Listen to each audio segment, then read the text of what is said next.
Individual viruses have evolved intriguing and unique lifestyles.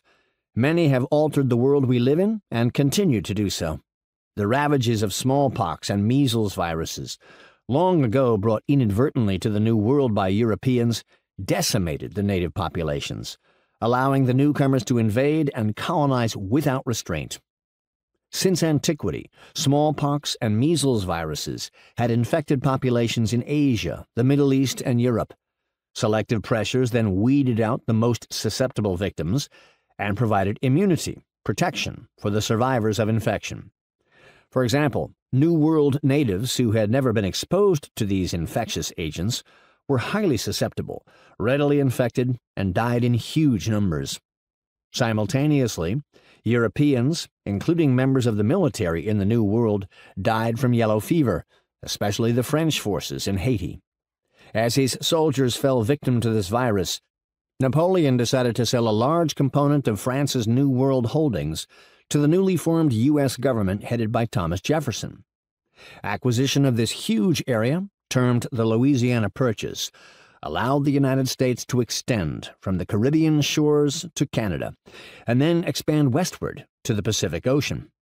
Additionally, the millions paid for this purchase enabled the new Americans to avoid war with their stronger European adversaries.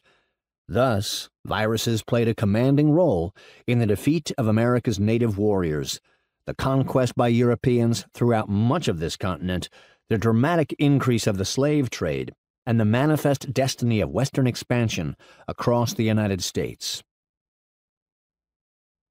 Currently, we continue to witness virally caused changes in our landscape. The plague of human immunodeficiency virus, HIV, associated immunodeficiency disease, AIDS, has infected, according to some sources, over 34 million persons, but more likely closer to 39 million, of which over one-half have died. This epidemic's devastation in the African continent has resulted in severe economic and cultural changes, untold misery, loss of family structure, and enormous increases in the number of orphans. Further, the first pandemic of the 21st century, sudden acute respiratory syndrome, SARS, has already struck. Governments and international organizations like the Pan American Union, the European Union, and the World Health Organization have now set up surveillance systems to monitor such diseases.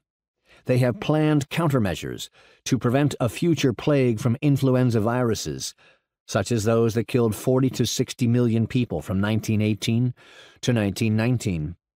Perhaps more humans could succumb to mad cow-like diseases, the spongiform encephalopathies caused by a still incompletely understood agent, prions,